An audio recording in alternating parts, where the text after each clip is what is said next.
There was a need to take a new direction, right? The curriculum you received at the inception of the program and the week curriculum we're having this week was changed, right? Initially, we're supposed to have branding, and then what we're having today is product development for week four. One thing we hold dearly at InQmax is process optimization, right? Sorry, can you guys mute so the background Okay, doesn't okay, sir. affect? Yes. So one thing we prioritize at InQmax is process optimization, and the thing about process optimization is with the inputs we're able to garner, how can we drive the best possible output?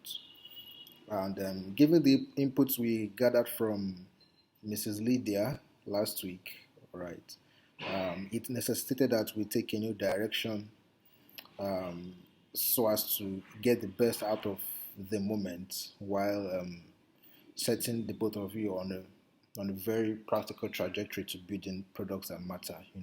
The feedbacks we got from Lydia basically hinged on the fact that product readiness is of priority while every other thing in place.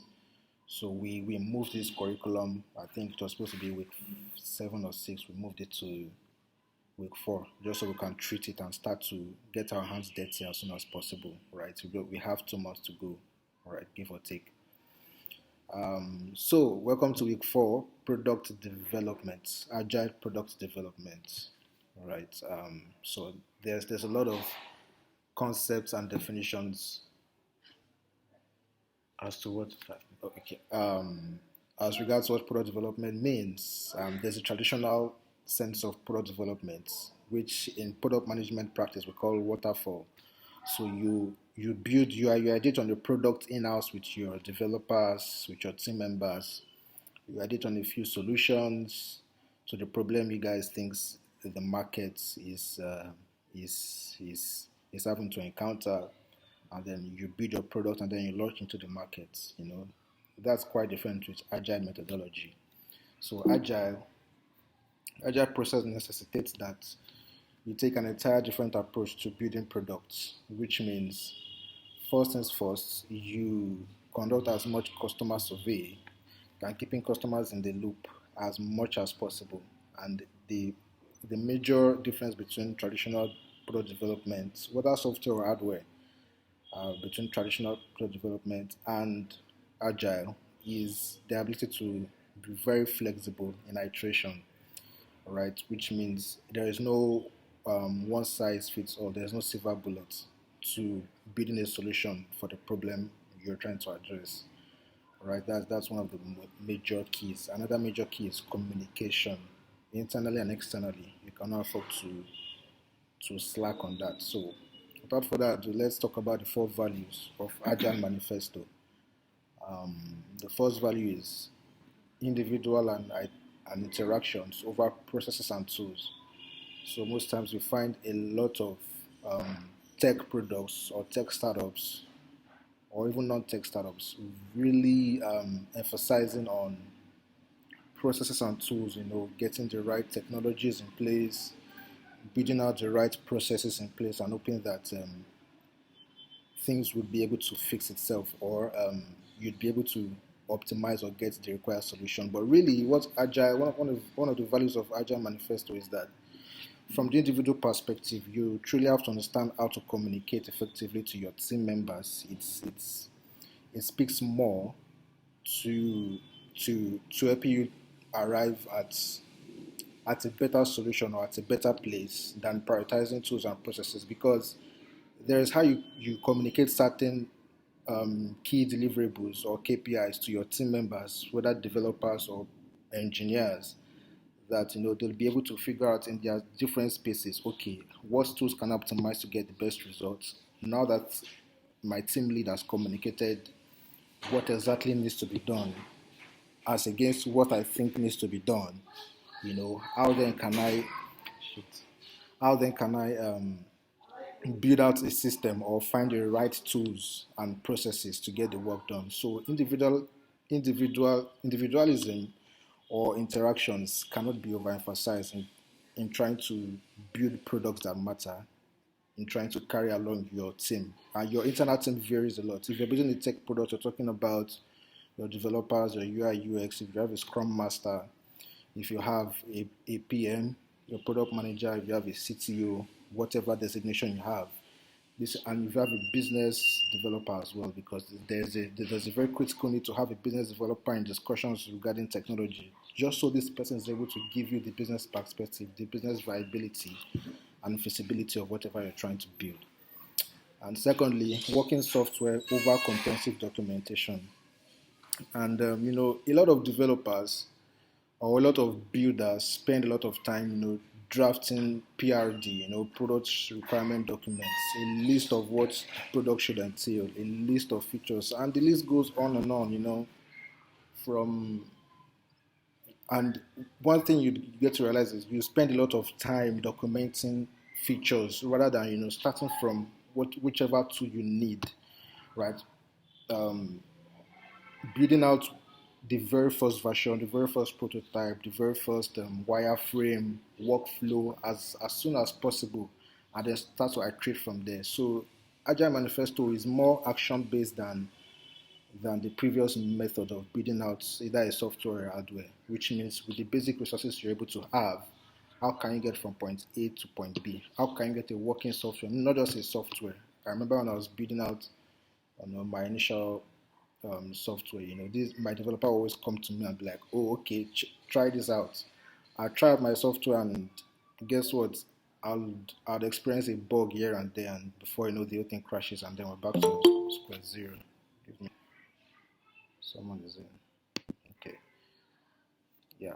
So working software, working hardware for EK Bricks building out an hardware, we have been able to see how resourceful he has been, given the tools at his disposal to build out a prototype to start with. All right, that's an example of building out something that works over, just documenting things and spending a lot of time, right, without ever going out there. So, thirdly, we have customer collaboration over contract negotiation, right? Now, the thing about contract negotiation is, I understand that myself and Henry, I've told you guys time and again to be like, you know what, your target is 1,000 customers. You need that waiting list, is what investors want to see, is what we want to see. It's a KPI. We understand these things very well, right? They need to have signed a list of MOUs, memorandum of understanding with prospective customers detailing, okay, you know what, I'm going to use your product or your service as soon as it is out. Yes, these contract negotiations are important that you have in hand, but Agile Manifesto prioritizes customer collaboration over the need to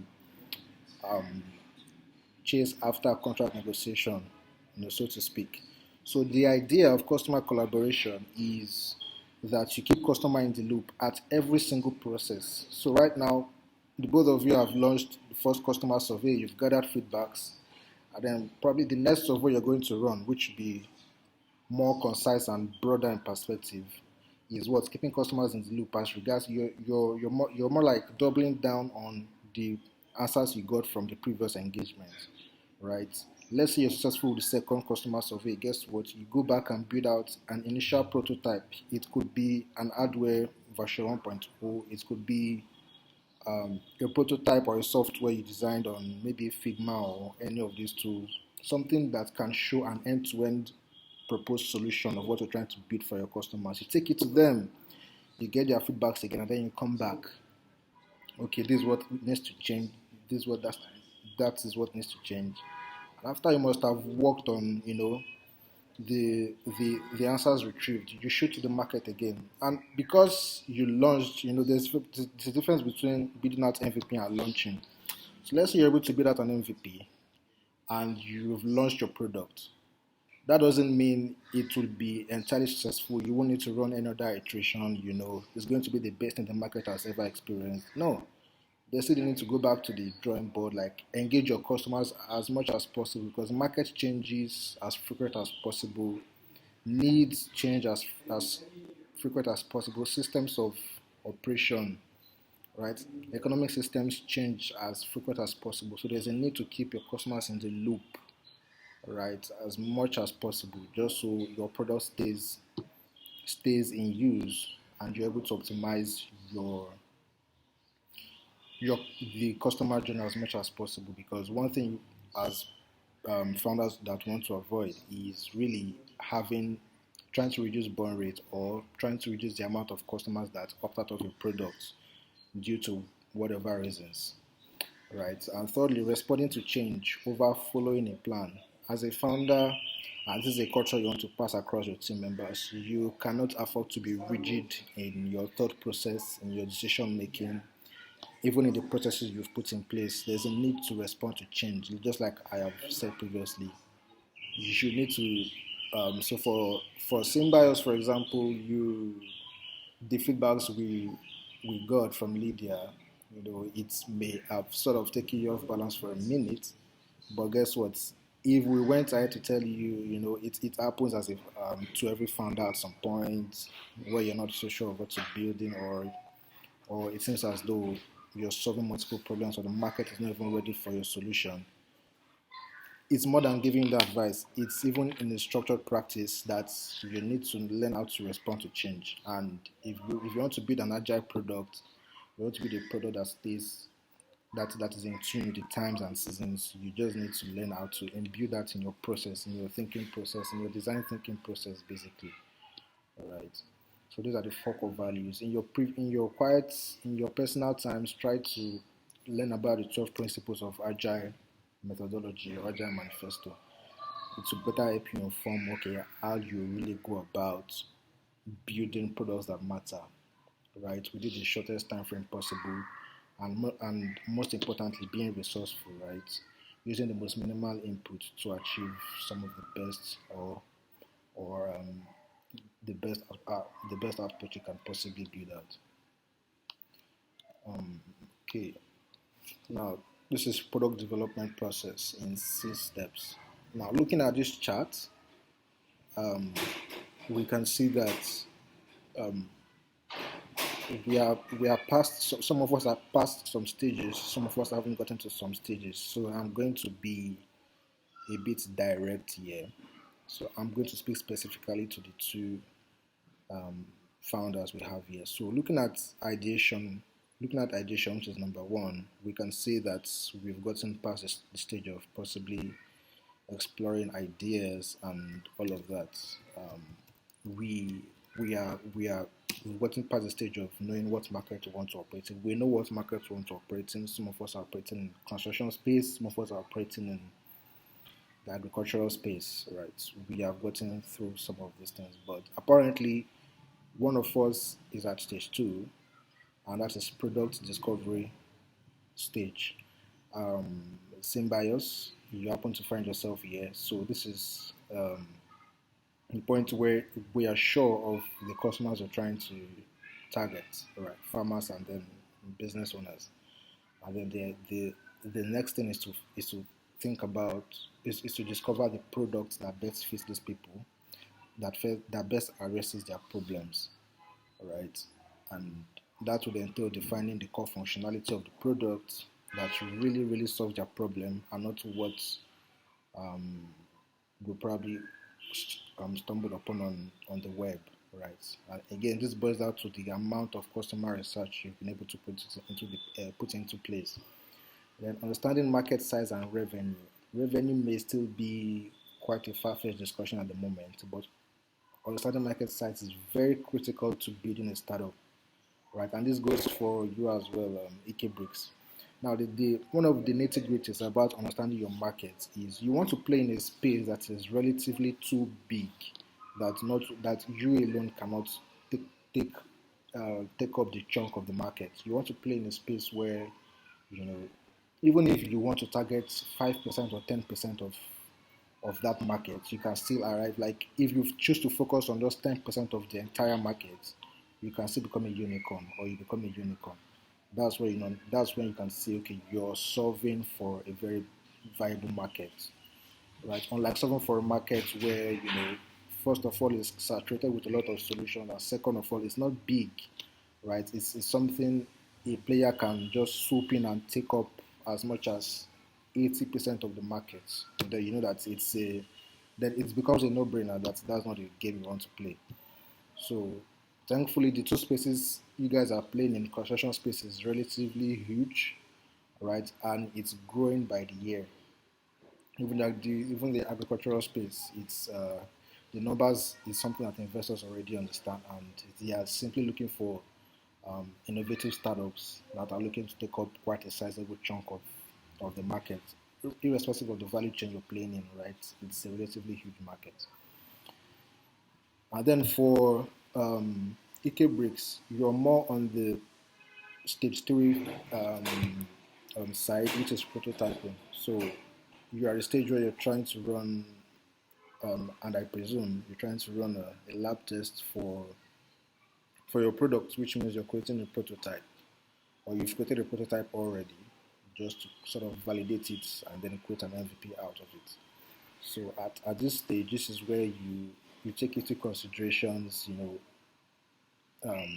some of the market research you stumble upon in terms of, first of all, the strength and viability of existing products, bricks, the already existing bricks and cement, check out their strength and their costs, and then factor into your prototype. How can you better these competitors out there? And and from there, again, a market research never ends. Right? Market research never ends. It's something you do iteratively, and it's like a rabbit hole. The deeper you go, the more you discover about your market, and that's one thing a founder should pride himself on. Right? Investors want to know that you know so much about your market. Right? Just with the tap of a finger, you can drop the numbers on them to be like, this is how the market has been so far. This is where the market is going. All right, so market research never ends, and then you know that after building out your prototype, the feasibility test checks out. Then your the next thing for you would be focusing on your customer groups to be like, you know what, I'm looking at the numbers of customers we've been able to gather from our wait lists. Why don't we select top 10 or top 20 to run um, a test with to see this to to test the viability of a product, right? And then once that is in place, you refine whatever feedbacks you're able to get from the MVP, and then you factor that into your business plan and then your go-to-market plan, right? Which is a lot more elaborate than focusing on customer groups, on focus groups rather. So go-to-market plan is how you tend to hit the market big time, you know, and start to ramp up traction and readiness for maybe the next funding round, or a number you potentially want to hit to be like, okay, yes, we've hit this milestone as regards serving 1,000 customers, right, and the likes. So along the line, this is something we can always come back on as regards the fourth phase, the fifth phase, the sixth phase, and at this stage, I hope we're jotting down questions. If you have any question regarding any of these phases, we'll always come back to it and buttress better for what you want to achieve. Right. So at this stage, we are going to be.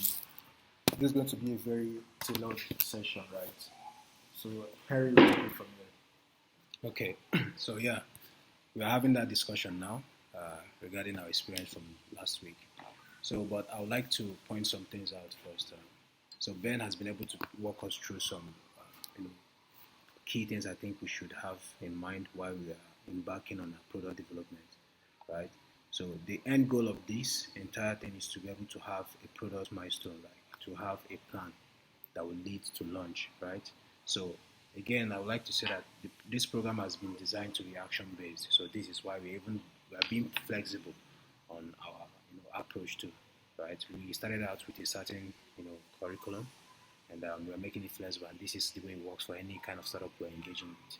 So that we can build tailored and actionable results with them. So I won't want to dwell too much on this. Ben has done a lot on it. I think we'll make this slide available. Yeah. So in case you need the information to use to plan something. So at the end of this thing, we'll need you to show us a product development, roadmap, product development roadmap. We'll come to that later. So, starting with you, Adekunle Emmanuel. Um, First of all, before we go into what we have to discuss with you, so I think what's the time now? So we'll have a couple of. Hello. Hello, sir. Yes. So, can you just tell us first of all? Let's hear from you. How was your experience with Friday? Our discussion on Friday. So, what was your experience? I think George is here with you. So, George, I would like to hear from you as well. Shegun, you are with Emmanuel Akonji, right? Yeah. Right. He's with. No, no, no. Okay, he's with Emmanuel Adekola as well. Okay, so yeah, I would like to hear from you, Shegun, George, and but Emmanuel first. Tell us how you feel, first of all, about the experience on Friday, and what's your takeaway was. Like, we really need to don't try to hide anything. Let's bring everything out open. How is that affecting what you're doing going forward? So let's hear from Well, well, Friday was really interesting. It was exciting, and really, after everything, my team and we actually got together. I think we spent about almost 45 minutes, or close to 1 hour on call, and then we it gave us a lot of insight, like all these instead, like as we were thinking, normally we were thinking of bricks and then the machines coming later and the likes and all. But then, like, all the insights Linda pushed, and then the other startup she spoke about that was doing the same thing, and so like it's widened our scope, and we're really really excited. Like, I could feel the energy from, like, guys even on the call. Like, we have to do this, develop this. We delegated tasks to each other. Like, in fact, my weekend was, as I said, it was more full of activities than I had expected, and it was all because of God, like pushing for more work and just to expense. Okay. I think Shegun, were you on the call on Friday? I don't think. Yes, I was with Manu. Oh, you were with Emmanuel. Okay, so yeah, let's hear from you. What do you think about As he said earlier, because that time, because we left together, we were really discussing on the way forward. And I think from the slide you displayed, from the slide you want to show us with our session now, I think our discussions are on that because that very day we discussed about fabricating machine. The first two things are what we really discussed. That I think that was what we really discussed that day. Yeah, I can say it because after Friday we have to think of what we can do to make a headway. Hello. Okay, Hello? that's brilliant. Yes, that's brilliant. Yes. Okay. Awesome. Okay, George, can we hear from you?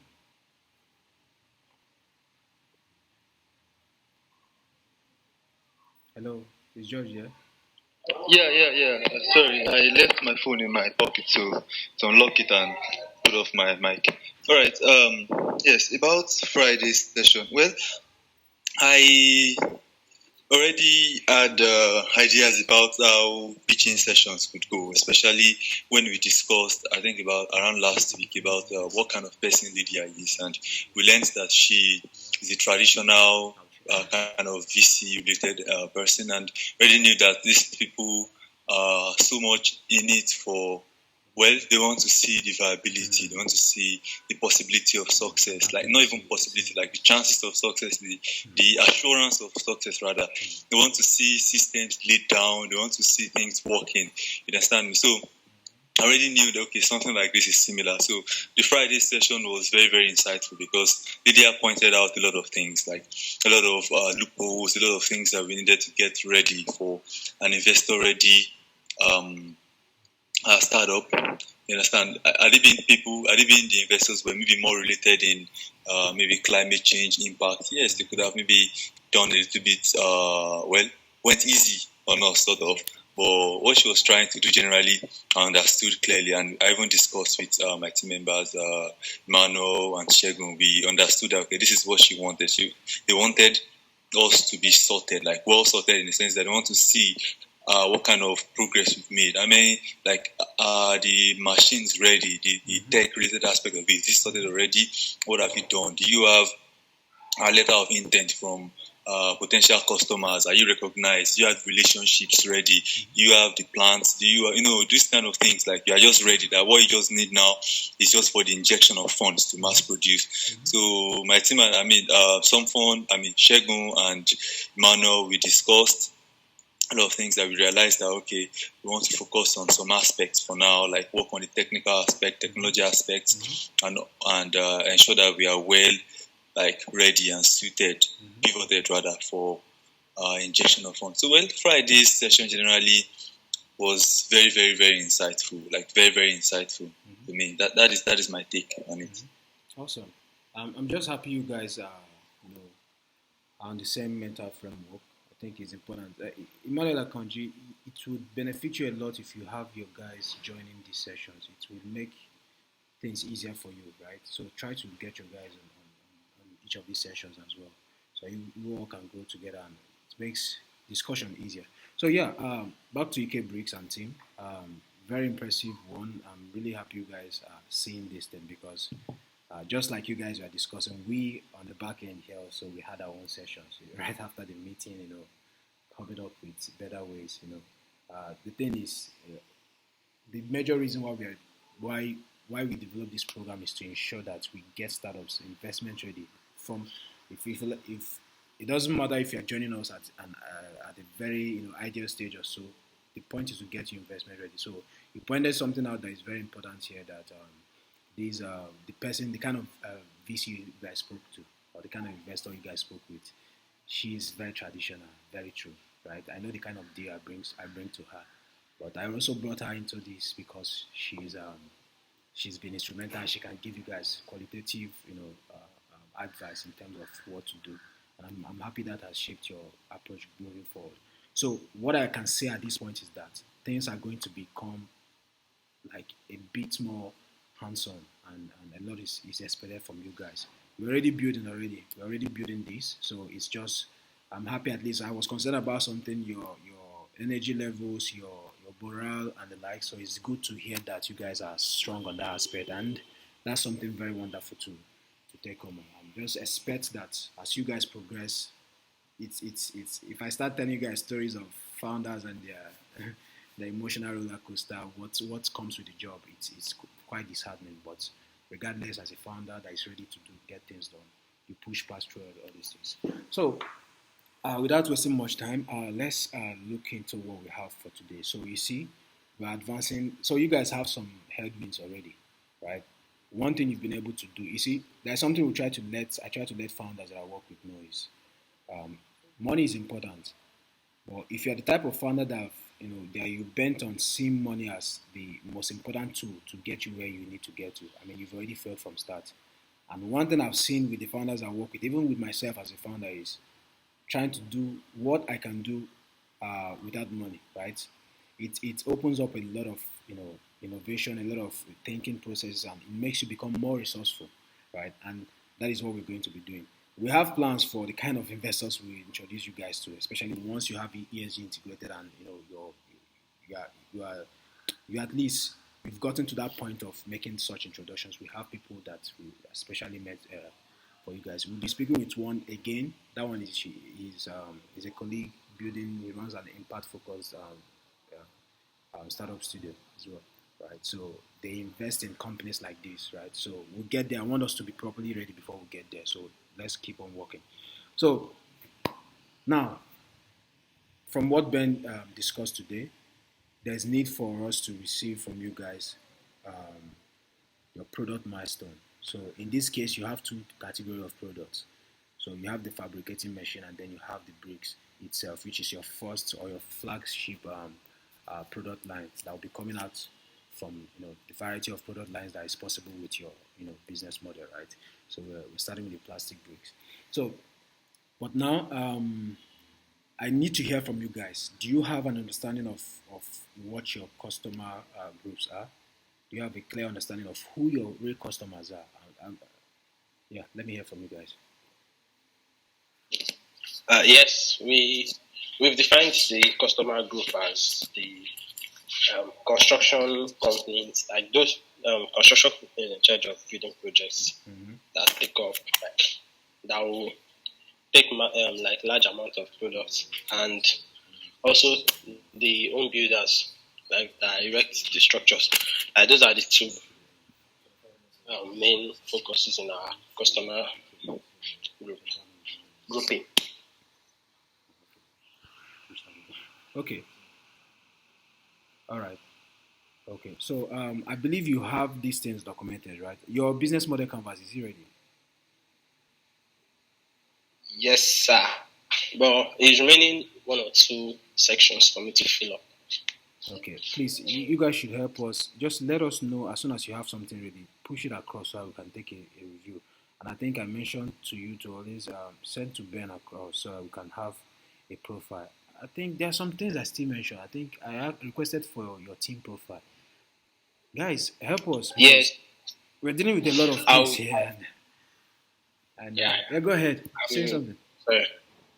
I'm so sorry. I will send it across, like editing the Google Doc. But I will send it across. I mean, I'm almost done with it. I'll just copy it from my system, paste it on Google Doc, and then make the link shareable. Okay, fine. Let's proceed. So I think until I see your business model canvas, and then I would see what you have regarding customer groups. And so I think I need to talk about something. So Lydia mentioned something that is very key. Do you have relationships with your proposed target audience? So construction workers, real estate developers, those that will need your bricks, right? So, but there are levels to this. So your letters of intent is going to have there's an approach we'll take for that, but we need to focus on the product which we are trying to do now so that you can be very much ready and prepared for these guys when we make the introduction. So let's look at the fabricating machine first. Can you hold on a second, please?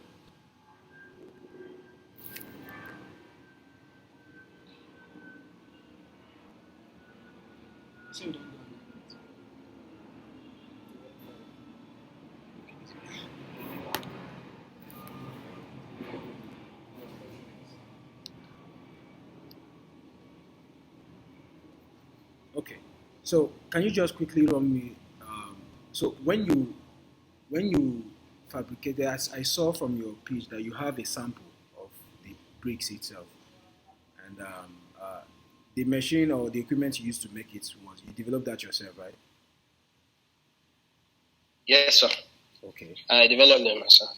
Okay. So see, the approach we're going to take for your product development is going to be two phase. So the first phase is to use whatever equipment you have right now to develop a very solid um, bricks prototype. A very solid product in terms of the bricks part, right? That you can use to make intro calls and engage your target audience because you need to come up with a very good product that can when you look at the performance with the existing one should rate very high and make sense for them economically as well. So that's one section or one segment of our focus, for this product development. So that's and then the other second phase is on the fabricating machine. This is where you guys get to develop. I believe you have both the technical skills available at your disposal right now, and you guys can come up with a fabricating machine that can, that will be needed to maybe I don't know what the output level could be. So depending on your design, you could design a machine that can give you 200 bricks per operation or per any hour or per day, whatever way you come up with it. But it just has to be a machine that you can use to, produce in mass, your product. So the goal for this stage is to have the whole process thought out, the entire materials, the entire design, everything well thought out, and you have a prototype in terms of I think they call it the CAD version, like the 3D version of it, not really the actual one. So you need to have that ready, because I've been discussing with my partners here, and now we are looking at how we can get this done. So we don't want a situation where finance is a bottleneck to advancing further, right? So we have two strategies that can help us, keep moving even while you are working on your machine to produce a mass. So with what you have currently, with the crude fabricating machine you have currently, the focus is to use it to develop a solid product in terms of bricks that you can use to approach, your target customers. So the goal would be to close a deal with either of these, top guys in the construction space, right? We can make introductions for you on our side, and as well, you guys can also do your thing, right?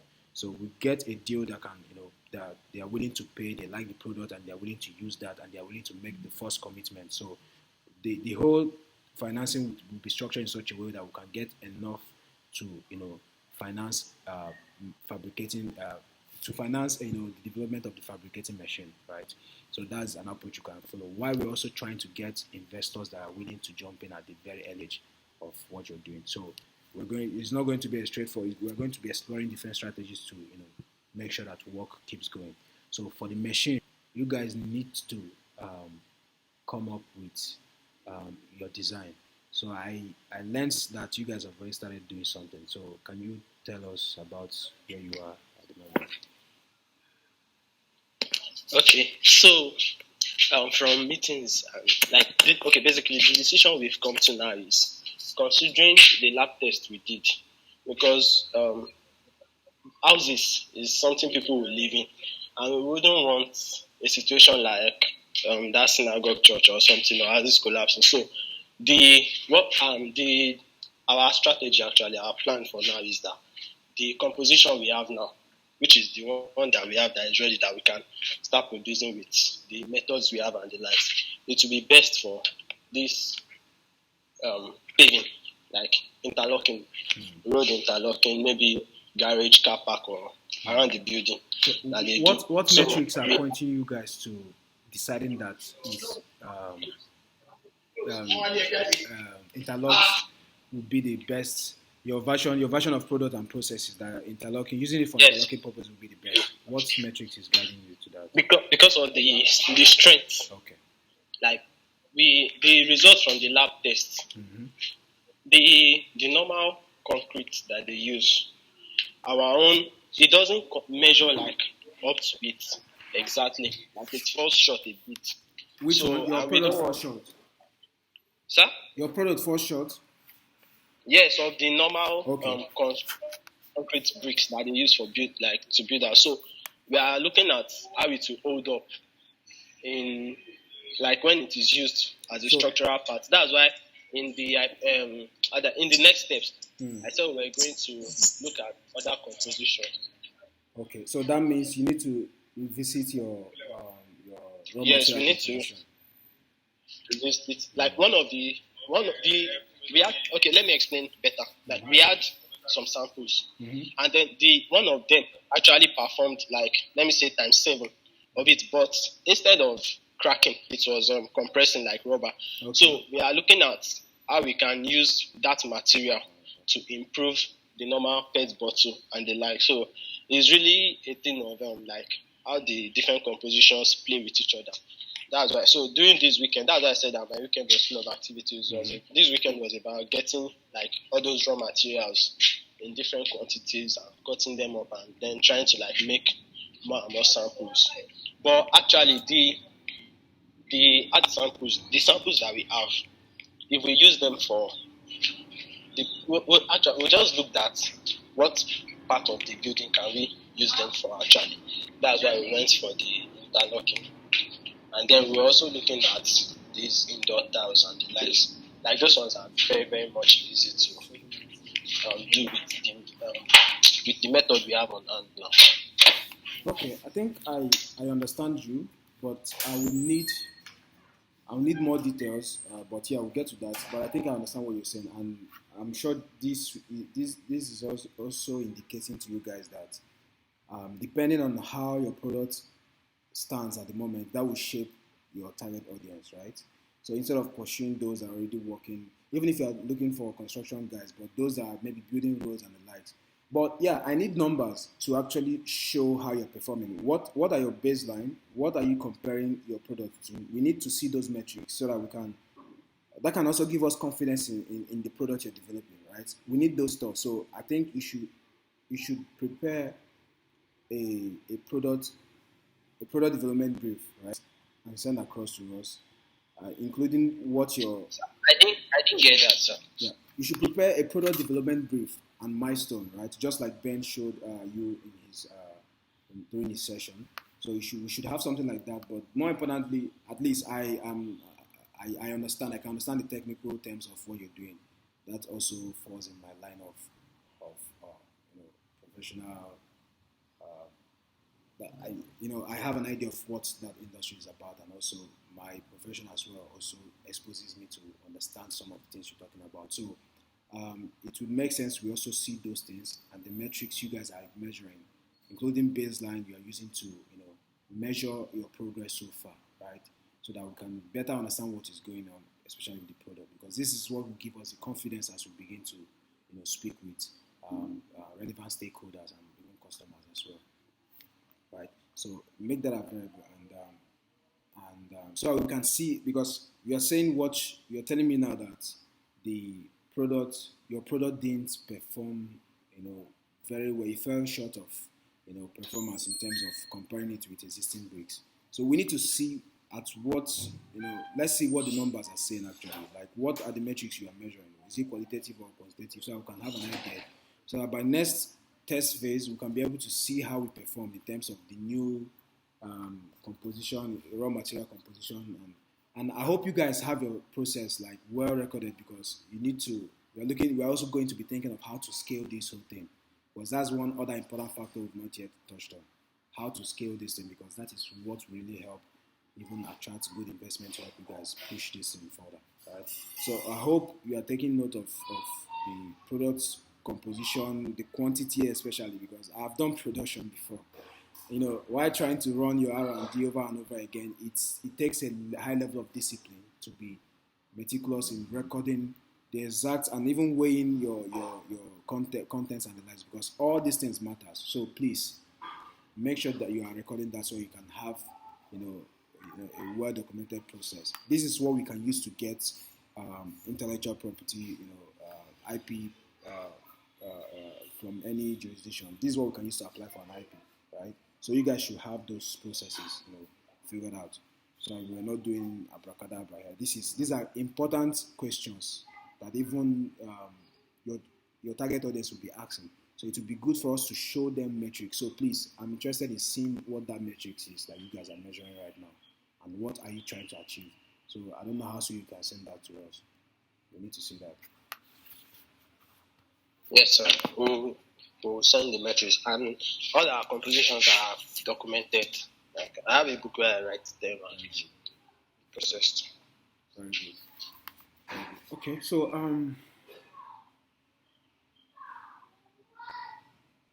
I think we've covered pretty much what needs to be covered here. So I think a lot of it is dependent on what you send across to us. So I've mentioned some of the things we need to see, so we can know how to compare things, from here. Let's see how we're doing in terms of we've improved the efficiency by 20% from the last test. We've improved the efficiency by 30% from the last test. Telling all these stories it shows your milestone. You can use that to tell a good story on milestone, and also show investors the level of work that's been put to better your product, and also your target audience as well. So please, all the things I hope you're taking notes. All the things I mentioned, just help us get that across, as soon as you can. I think that's all. Anything you would like to bring up, or anything we should touch before we move over to Akonji Emmanuel? No, nothing exactly for now. We'll just take note of what I said, except if George or Shegun has anything that they want to bring up.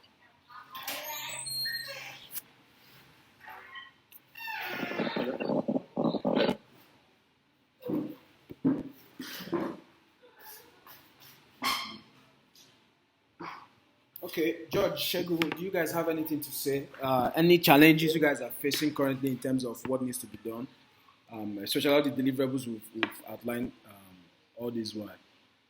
And also, how are we doing on the survey with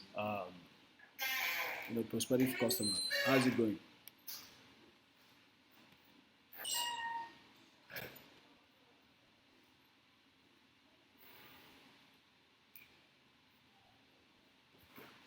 Shegun, if you're saying something, we can't hear you.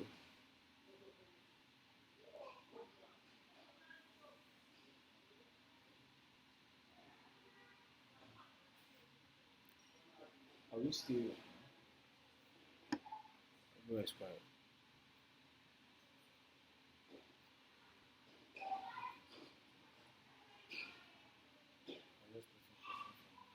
From both George and okay, yeah, George, you can go ahead if you have something to say. Go ahead. No.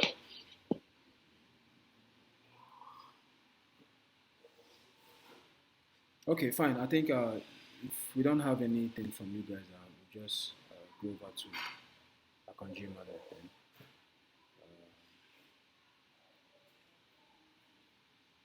So yes, Emmanuel, are you there? Yes, sir. Yes, sir. Okay. Yes, sir. So Yes, I'm here. okay, we are back on your own part. So, Okay.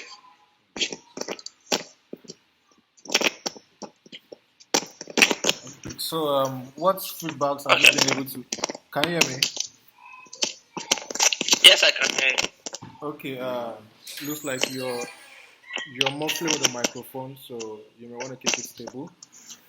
So, given Okay, this, can you hear me now? yeah, I can hear you clearly. I think it's better now. Yeah. So, just like we did for Emmanuel Akonji and the rest of his team members, we'd like to hear from you how you took the feedback from Lydia, your perspectives to what she said. Has it influenced any of your decisions going forward? And if you have any of your team members with you, they can also share their opinions as well. Or you could speak for them, either ways. Okay. Friday's discussion was quite a challenge in such a way that, and also it was also a challenge because it made me to see things from a different light.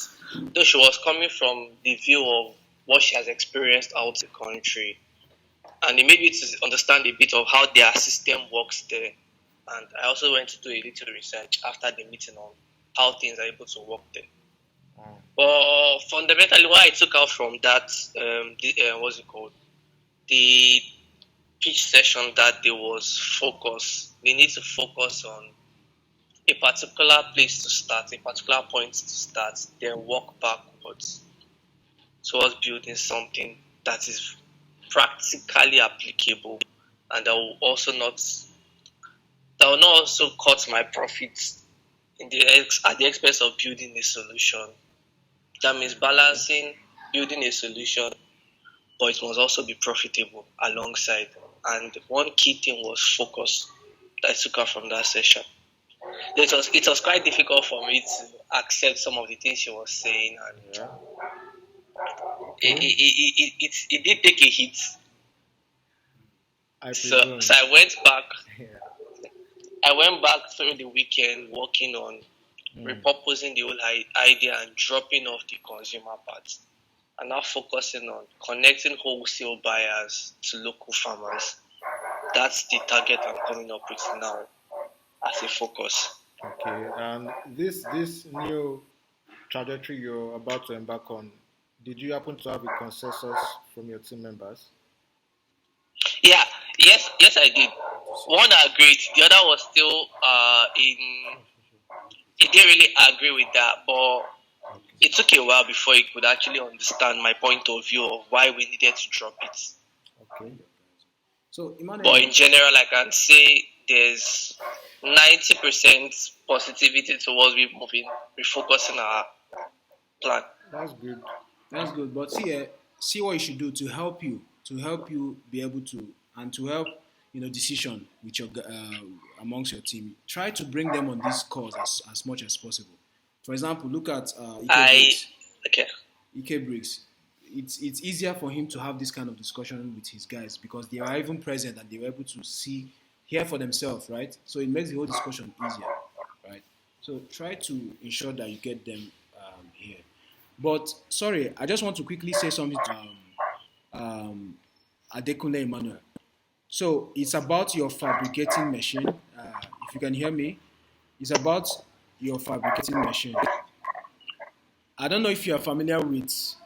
So there is one thing we are doing in this program to ensure that we are building sustainable startups. We are building responsible businesses as well. And what that means is even your products should also speak sustainability.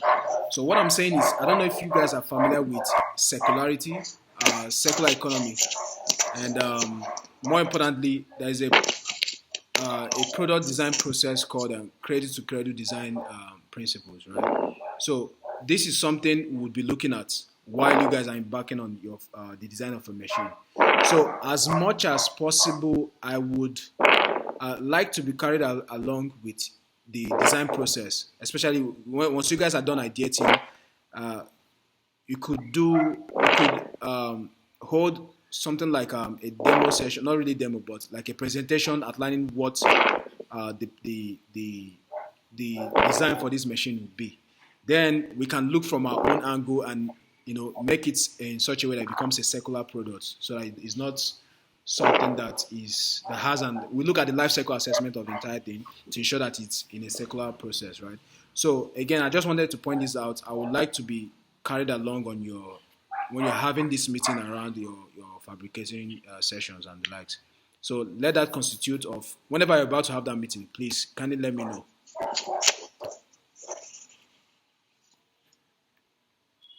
So this is for Adekunle Emmanuel. So I got that part. Can you let me know? But before that, I think there was a lot of background noise. Okay, so Symbiosis, can you just turn off your speaker? I think that's the problem. So regarding your fabricating machines, typically there is a process called. I'm sure you must be familiar with circular economy. And also, what we intend to do with circularity is to simply, while designing a new product, to account for the end of life of that product, to make it in such a way that we're not designing products that are just consuming materials and resources, and then the end of their life they become waste. So we're trying to eliminate waste right from the production process, and this warrants us to explore other design principles such as credit-to-credit design principles, right? So all I'm saying is that while you guys are working on your product design, I would like to be present in such sessions so I can bring in that expertise to ensure that you guys are building a truly circular product, right? This would also give you guys a huge advantage in terms of standing out and the likes, right? So you let me know when you guys have the schedule, when you guys have decided to meet periodically, or maybe you have a periodic time you meet for discussing the fabricating machine, the design. Let me know. I would like to sit in those meetings so that I can input whatever will help you guys design something more truly circular. That's what I'm saying. Okay, I got that, sir. Okay. Thank you, sir. All right. We'll let you know. All right, cool. Okay, over to you, Symbiosis. You can go ahead. Okay. So,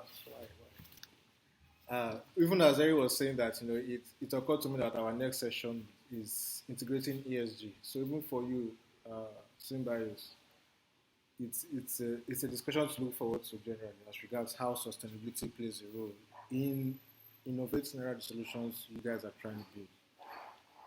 So back to Symbiosis, I continue, Manuel. So you shared with me that there's a new focus now, given what you're able to discuss with the team, right? Given the feedback gotten from Mrs. Lydia. So can you share with me, the ideal focus you guys are looking to embark on going forward?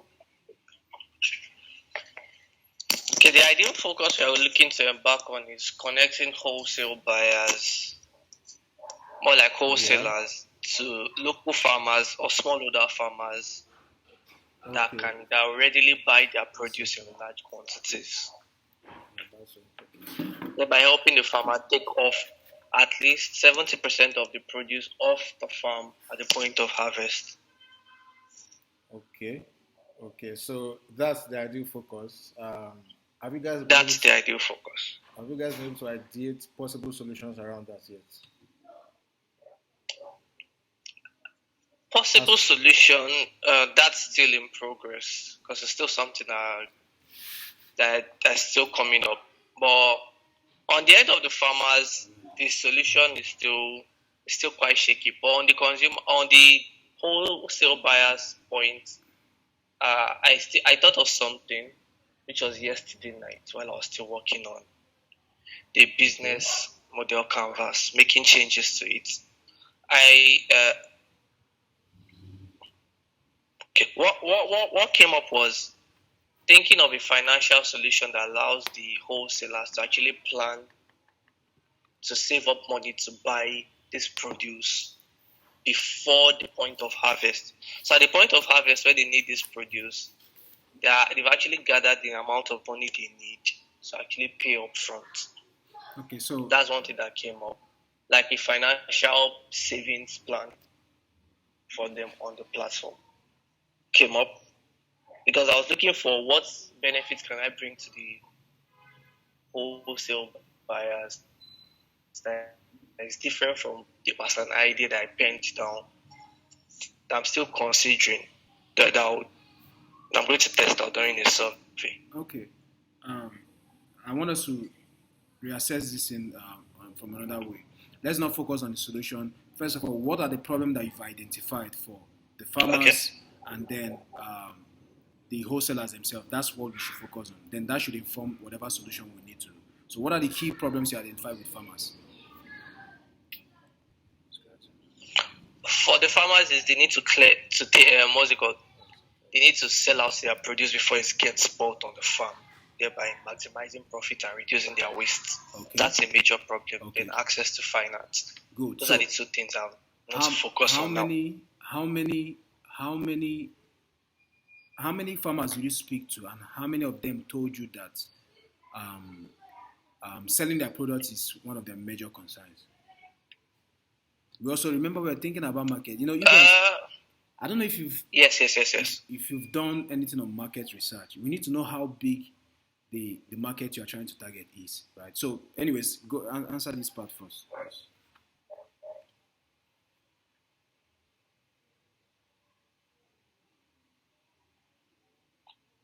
Okay. So how many? I'm mixing 9, and 8 of them. The major problem that came up was they need to. Yeah, it's just 9 as of present, and the. Go ahead. Yep.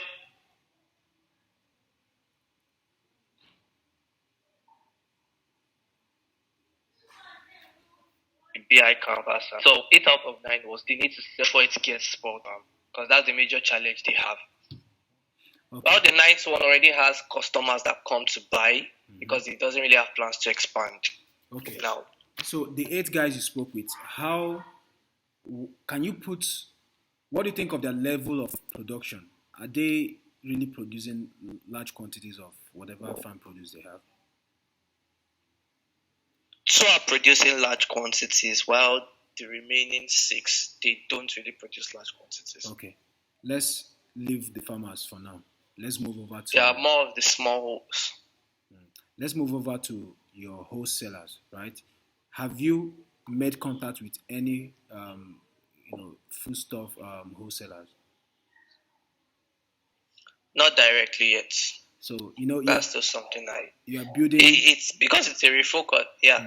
Sorry, sir. Go ahead. Because it's a refocus, it was not really a priority. I give a lot of attention to back then, but it's something I'm planning to work on this week. Okay, very good. So, you're building an end-to-end kind of solution. So, connecting farmers to wholesalers.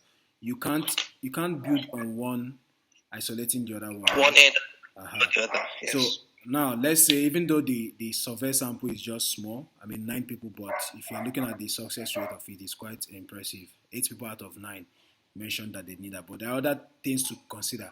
So you see why it's important you speak to more people. You see why it's important you speak to more farmers. You just Yes, yes. try and do whatever possible to speak to more farmers, so I can be sure that you're addressing a huge market in terms of, and not just speaking to farmers. Please, you guys should do some research.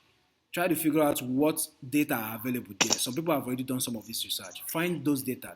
I want you guys to be speaking from a place of data. It will even give you confidence to carry on with what we're doing, right? And but that way, more importantly, it gives you confidence to to be sure that yes, you are targeting a very huge market and not something at the end of the day you find out there's nothing in there for you guys. So please get me a research on what just look for research that is pointing as to that very problem being something that is very important to farmers, right? We know it's something that is possible because of so many infrastructure. So once you've addressed that aspect, please come back to the wholesaler part. You need to get 1 or 2 people. 1 or 2 people. Now, see, it's important you pay attention to this aspect because this aspect will also determine, it will help you focus and it will help you know the kind of farmers, the number of farmers you need that are producing a certain, farm produce.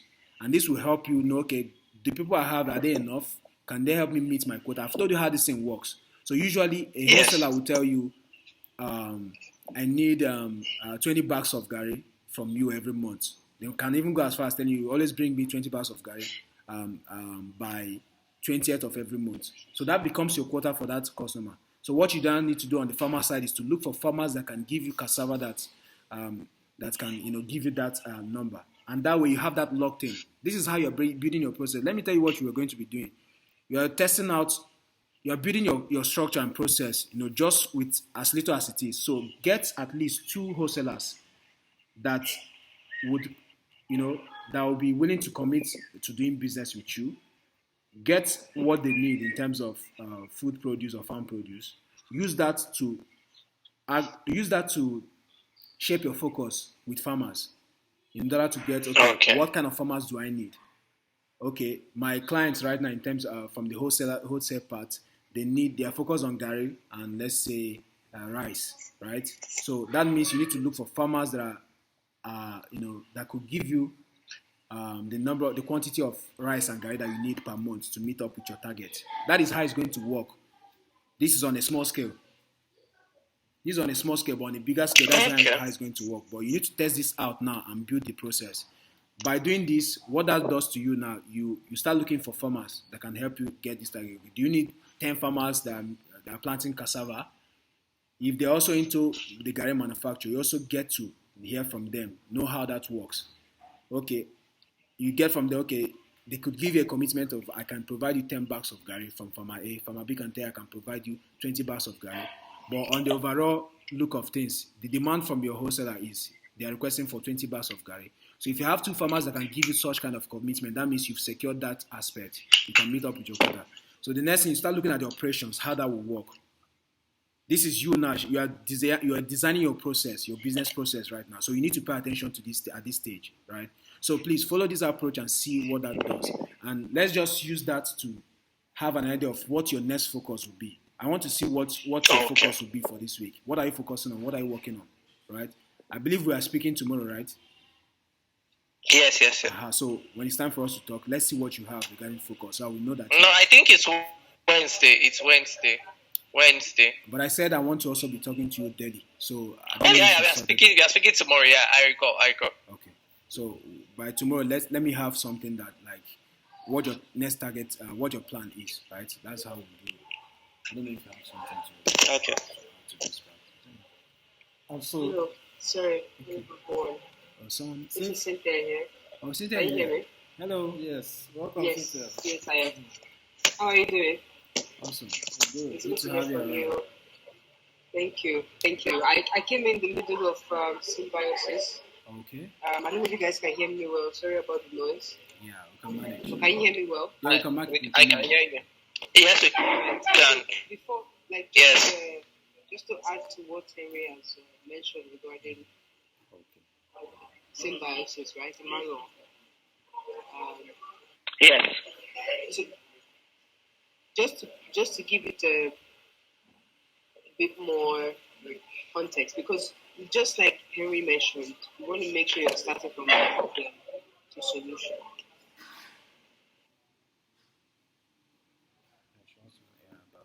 So you want to start from problem to solution, right? So you have to start from the big, and then you break it down into the smaller bits. So the big space here is the industry, right? The farming space, right, in Nigeria. And then you break it down to, okay, who are the stakeholders in this particular industry? So for who are the people that interact with each other to make value, to get value exchange, money received, the impact. Do you understand? So once you break that down into, can you hear me? Yes, I can hear you. Can you guys hear me? Yeah. So once you break that down into Yes. Who are the stakeholders? So you have the farmers, you have the wholesalers, the retailers, you have the people that finance them, you have just who are the people that have to interact with each other in this industry. And then you now take each stakeholder and dive deep and say, okay, this particular stakeholder, what are the things that are preventing you from, being your best, or, making the most of the resources you have? Like, what are the things, what are your problems, what are your challenges? And then you dive deep into, okay, this is the challenge of this stakeholder, this is the challenge of that stakeholder, this is the challenge of this other stakeholder. And then you now break it further and say, okay, for each of these stakeholders, their problems, which one can I actually address based on the resources I have access to? That's the first question. Second question is, which one is the most pressing need? Like, if we solve this problem, it will have like a significant impact on the growth of this industry. Then you want to ask, which of these problems have already existing solutions? And are these solutions doing a very good job at solving it? Right? So once you've asked these three major questions, you can now know, okay, which one am I going to focus based on impact and effort? If I put some effort into this, which one will give the major impact? So you come down to 1, 2, 3, 4, 5 problems, and then you now go deep into these problems and start asking more questions. And then you can now find a focus. What you come out of that whole process is, who am I solving for? What need am I solving? What solution am I bringing to them? Are they happy with the solution? Is there a prototype that I can build to test the solution? And how can I measure the impact of this solution? So that's usually how it's more or less like a journey, right? And you make sure that all through that period you're taking notes, you're documenting the whole process, right? For you to get to your final point. I just thought it was told me to drop this in the middle. Okay. Did you get that? Yes, thank you so much. I did get them. Okay. Thanks for that contribution, Cynthia. That was timely. So back to, just to wrap up on this, Emmanuel. Okay, you still have some. Okay. So I have a couple of things to say about this second part.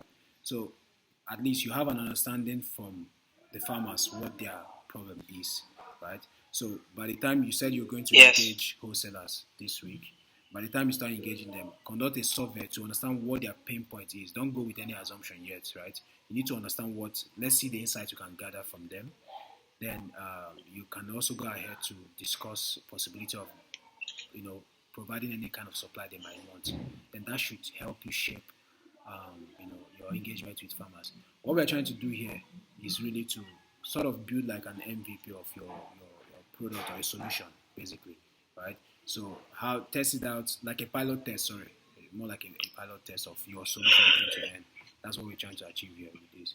So you also mentioned one key problem the smallholder farmers face, which is finance or so. But I think one way this could work, So, and the wholesaler parts, finance for them to purchase.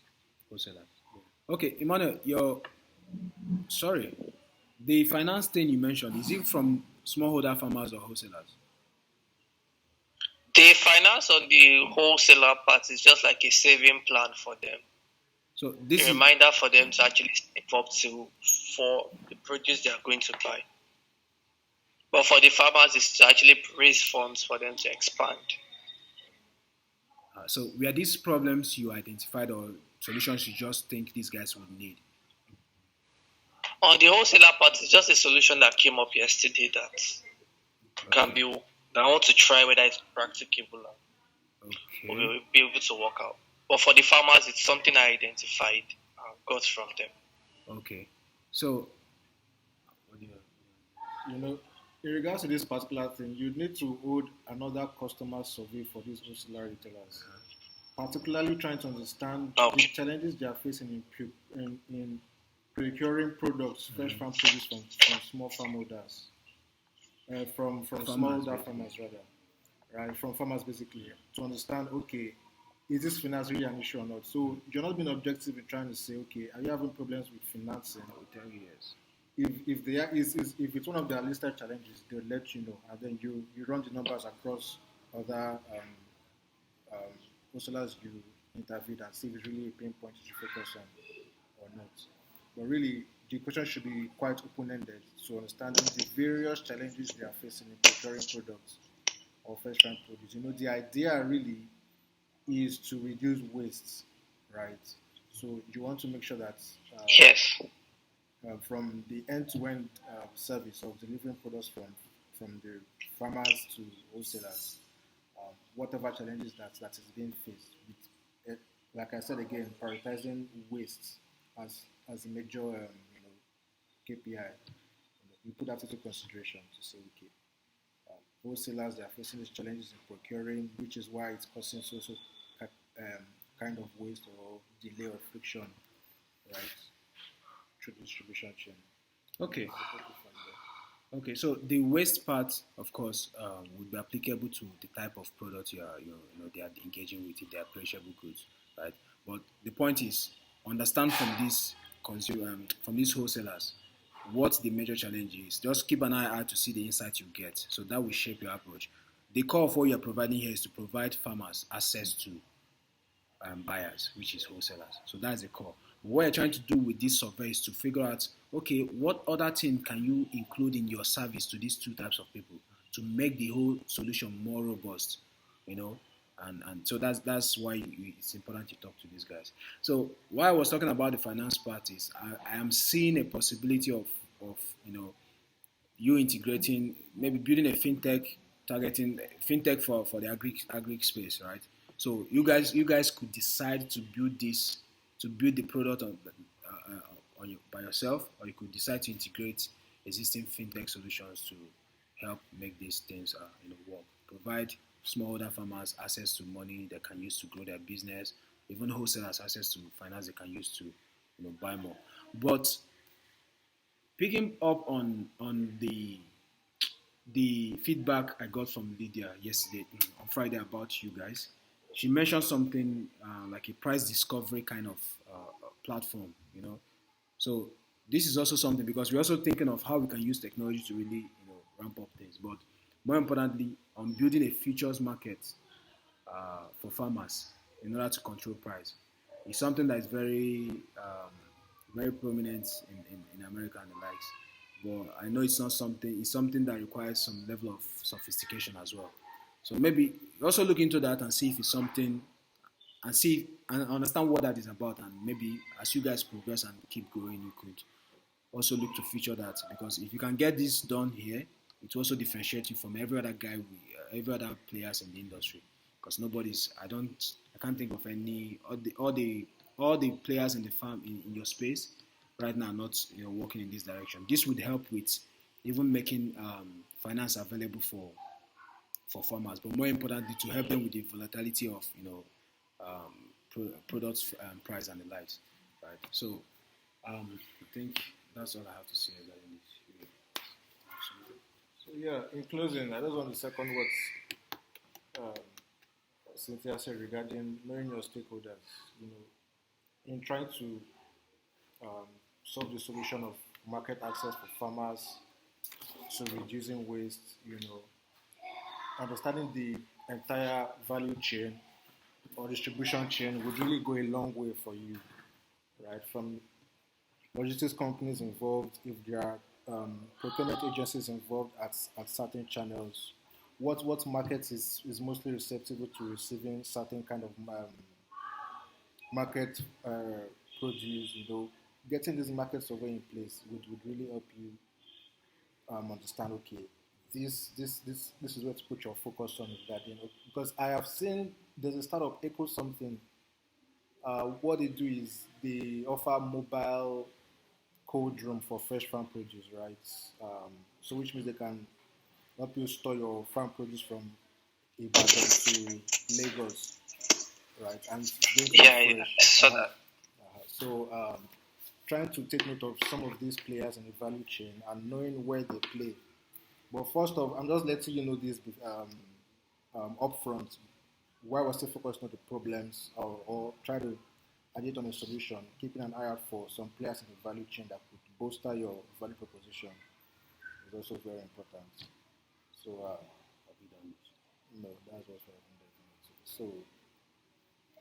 So yeah, I'm looking forward to whatever feedbacks or customer survey from. I think during our session as well this week, we'll definitely touch base on your survey forms and see how we can make it as objective as possible. So that leads us to the third thing we're going to talk about, which basically involves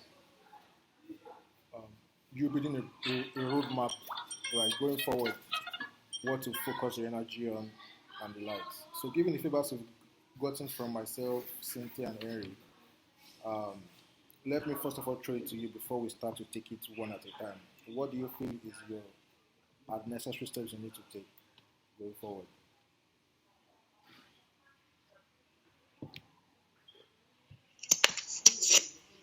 Uh, excuse me. Yeah, yeah.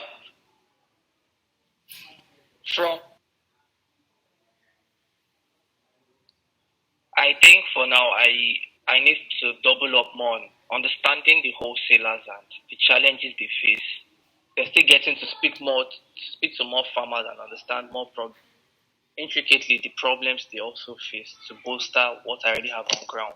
On the wholesaler side, I need to get a clear understanding of what challenges they face in getting this farm produce. Then using that to build a small scale MVP of how the whole solution is going to run on a larger scale.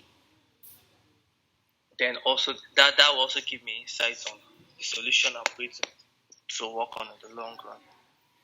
Then he also said I should check out building the futures market for the chain.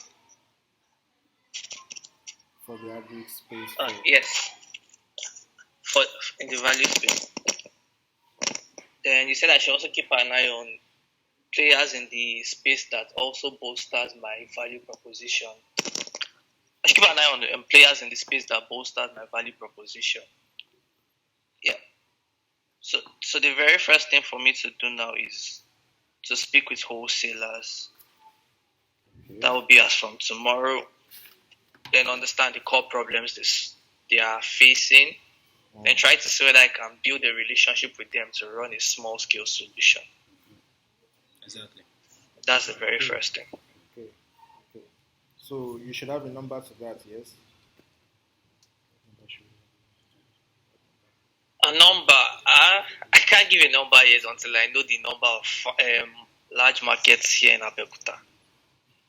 I have access to 2 around here first. Just I need to get the total number whatever of you're markets. doing, don't throw yourself out there. I know this is foodstuffs. If you enter major markets, you see a lot of I'm entering major markets, yeah. Talk to as many as you can. Like, so give us a number you are looking to get, because one thing that makes your data valuable is the number of people you've spoken with, and when you look at the results, that should give you some. What number are you looking at? Let's say 15. So 15 to 20, since I'm going to a large market. Exactly. So if you can make that 30, that will be fine. 30 will be fine. Let's see what you have. It's market, full stop. Talk to all of them. By the time you talk to them, you definitely see a lot of pain points that will help shape what you're doing. So go out there and talk to them. Get us 30 people. It's doable. Okay. All right. No problem. Okay, that's a good place to start from. Cynthia, do you have anything to add at this point as regards the steps to take for him to take?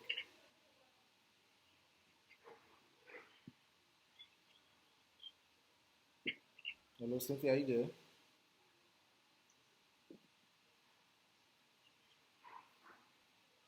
Okay, I guess she's away. Okay. So just to wrap up, back to UK Bricks, I wanted to mention some of the notes I was taking from Lydia's engagement. A consumer. So one of it being that. Yes, sir. Yeah, you can off your microphone. I'm getting a background noise. One of the things she said regarding UK Bricks was building relationship with vendors. That's your potential vendors, such as the manufacturers and the construction, companies and real estate companies. So building relationship with them. So this is what will shape the new outlook of your MOUs you're going to get with these guys. So, but let's get the products ready first. To a step where it's presentable, and we are sure we have a good competitive advantage over existing product alternative. Then we can make that approach. When the time comes, we'll get there. But let's focus on the product right now. Another thing she mentioned was to see how we can infuse technology into the whole thing, which she said this from the aspect of, or from the perspective of scalability. It's just about how you're going to scale this. How are we going to ensure that you're headquartered here in Nigeria, but you can also expand to Senegal, you can expand to the Caribbean, you can expand to South Africa to still do this thing without, in such a way that you can scale it beyond where you are. So as you guys are ideating on the product development, I mean, that's why I from the onset, we made the suggestion that you guys should come up with a way that allows you to, sell out the technology, that can help this done, because plastic is everywhere. So they don't necessarily need to contract you to develop or to build, to give them 2,000, quantity of bricks. If you can also license your technology, that's the machine you're developing, and also, take that to them and they buy that, and then you're in charge of the hardware side. In fact, the point is that you guys are not just dealing with the product, you're also dealing with the hardware, product as well. So the fabricating machine is also a revenue point for you guys. I mean, just understand how you can use technology to scale whatever you guys can do. Let that be in your thought process at the moment. And the next is to understand your space, which I think you guys, as you keep engaging with this, it makes sense. So another thing I need from you is to, I believe you have someone, George has the capacity to run an elaborate market research. So let's see what that looks like, right? So I would be looking forward to having a market research, because by the time you start working on your pitch deck, and you have a section for financials and where you're talking about your market size, you need to be able to show, how you're able to come up with those market size. So please, guys, start work on your market research to see what the market is saying. If this is a big, industry. So, of course, if you need any help on the way, let me know so we can know what to do. Those are the few. All right, sir. Things. Okay, that's all from here. Then, do you have anything to say? So we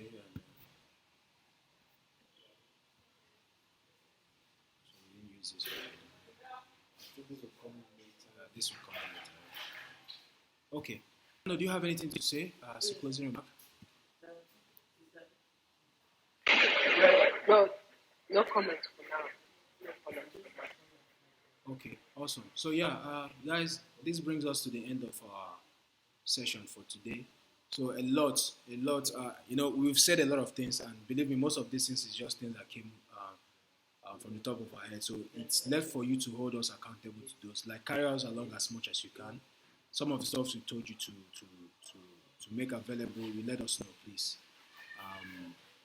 So I'll be waiting to hear from every one of you regarding everything. So I'm not. Am I still? Do I still have any session with anybody this evening? My session is tomorrow, Wednesday. Okay, but for today in particular. No. Okay. Akonji, any? Am I missing with you? Sorry. Yes. Quick question. Do you all know where to go to get market insight? Do you know how to search for it?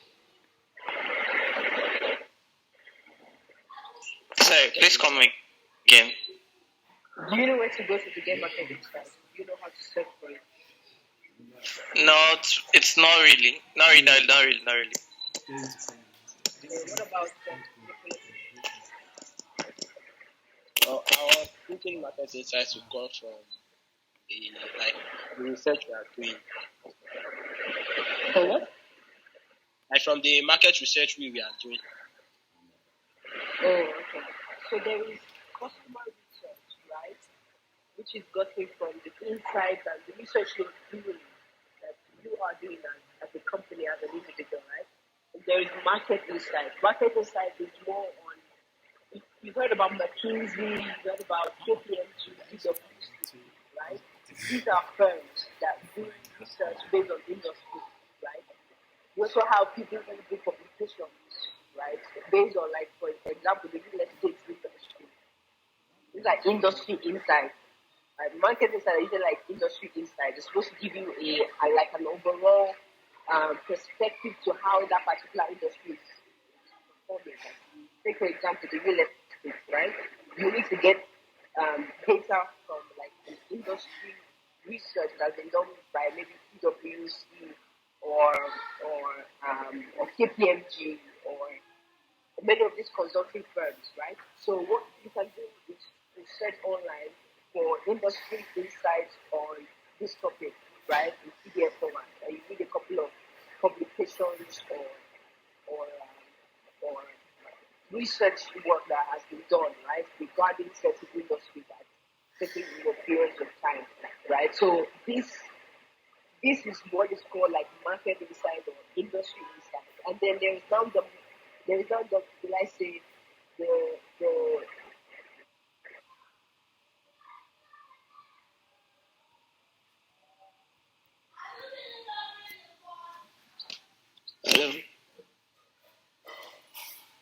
Hello.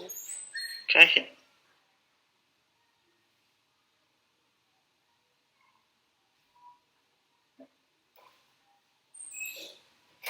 Okay. So I think we lost Cynthia for a minute there.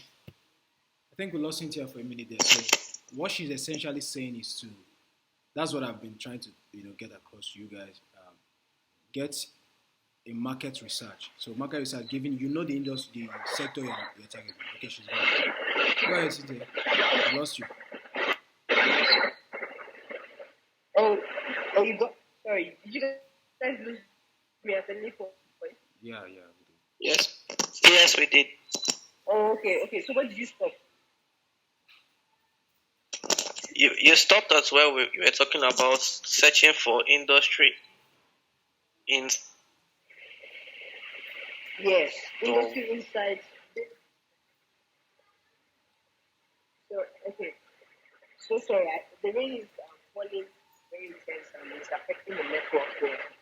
So industry insight based on like research done by different institutions, consulting firms, researchers, trying to understand like the overall scope of a particular industry. For example, there is a research done by PwC regarding the shoemaking industry in Nigeria. There's also the speech given by the president that represents some of these industry publications regarding like the forecast and also the current state of things, the current challenges, based on the research that these people have done they've done and they've gathered data from thousands of maybe construction companies in the whole country, right? And they're able to sort of gain insight. Then you're not doing your own direct, like the customer research where you're going out deep to a particular community or deep to a particular area, which is based on what you're doing. Right? To now learn more deeply about these people. So the data you get or the insights you get from those kind of publications or those platforms would help you in, well, let's say, your conversation with them, right? Guides you and also gives you more insight. But yours is more in-depth because you're now talking with the direct users and learning more about these challenges that were pointed out by this industry researchers that have been done. Do you get? Did you guys get that? Yes, ma'am. Yes, I did. Yes, I did. Okay, fantastic. Okay, so awesome. So yeah, pretty much check out PwC, McKinsey, KPMG. You guys would have statistical should have some level of data. You guys just do your market research. You know your industry, you know your market, do your market research. For you, Adekunle Emmanuel, work with George. I believe George should know how to get find his way around this information around the market. George, am I correct? Yes, definitely. Of course, I trust that. Yeah, definitely. Yes.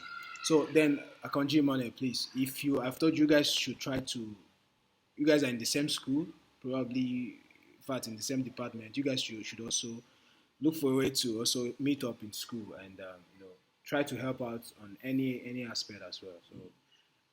So yeah, just let's see what you have regarding the market inside. It's very important. Akonji, remember I shared some links with you some time ago, about 10 of them on market research. That's just a snippet as to how you can go about. Are you there? Okay. You remember? That's Yes. just a snippet. I've read them all.